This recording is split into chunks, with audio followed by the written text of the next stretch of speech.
Brought you by UTL solar 78,000కు subsidy పొందండి. సబ్సిడీతో UTL on grid solar system ను ఇన్స్టాల్ చేసుకోండి.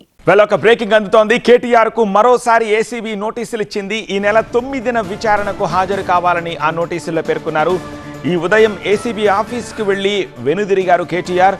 తాను విచారణకు వెళ్ళినట్లే అంటున్నారు కేటీఆర్. కానీ విచారణకు న్యాయవాదిని అనుమతించాలి అని హైకోర్టు ఆర్డర్లో లేదని ఆయన అంటున్నారు. అడ్వకేట్తో కలిసి అనుమతించకపోవడంతో తన వివరణను లిఖితపూర్వకంగా ఇచ్చి వెళ్ళిపోయారు కేటీఆర్ వివరణతోటి ఏసీబీ ఆబ్వియస్లీ సంతృప్తి చెందలేదు. సో ఈ నెల 9న మళ్ళీ విచారణకు రావాలి అని నోటీసులు ఇచ్చారు. మరింత సమాచారం మా ప్రతినిధి విజయ్ అందిస్తారు. విజయ్, ఈసారి నోటీసుల్లో ఈ అడ్వకేట్కి సంబంధించింది ఏమైనా స్పెసిఫిక్గా కోట్ చేశారా? ఈసారి కూడా నిన్న ఇచ్చినటువంటి నోటీస్ ఏ రకంగా ఇచ్చారో అదే రకమైన నోటీస్ ఇచ్చారు. దీంట్లో స్పెసిఫిక్ గా ఎక్కడ కూడా అడ్వకేట్ ని తీసుకురావాలని చెప్పి ఎక్కడ మెన్షన్ చేయలేదు.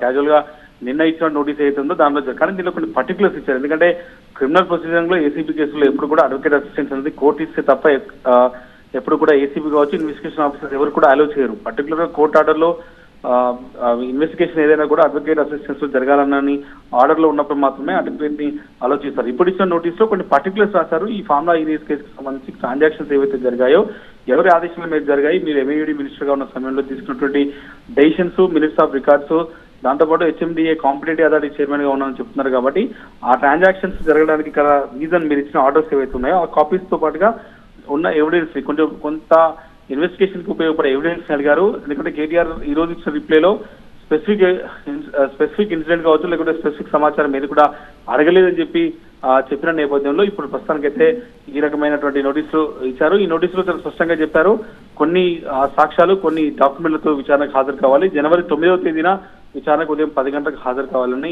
ఏసీబీ ఇచ్చిన సెకండ్ నోటీస్ లో ఉంది. కొద్దిసేపు క్రితం ఏసీబీ అధికారులు మాజీ మంత్రి కేటీఆర్ కి నోటీసు అందించారు. అయితే ఈ నోటీసు మేరకు అడ్వకేట్ లేకుండా అటెండ్ అవుతారా లేదన్నది చూడాల్సి ఉంది.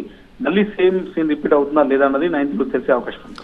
ఓకే విజయ్, ఒకవేళ ఏసీబీ సేమ్ నోటీసే ఇచ్చింది కాబట్టి 9th వరకు టైం ఉంది కాబట్టి కేటీఆర్ఏ మళ్ళీ కోర్టుని అప్రోచ్ అయ్యే అవకాశం ఉందా? నేను అలాంగ్ విత్ మై అడ్వకేట్ ఏసీబీని అటెండ్ అవుతాను, దానికి పర్మిషన్ ఇవ్వండి అని చెప్పి కోర్టుని అప్రోచ్ అయ్యే అవకాశం ఉందా రేపు ఎల్లుండిలో?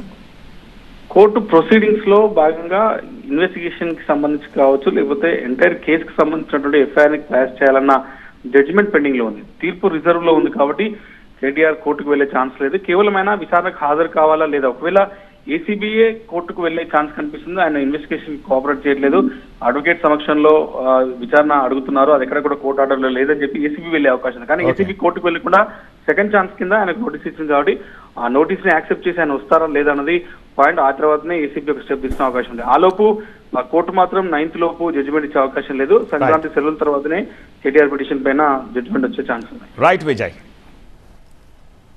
Brought you by UTL solar 78,000కు సబ్సిడీ పొందండి. సబ్సిడీతో UTL on grid solar system ను ఇన్స్టాల్ చేసుకోండి.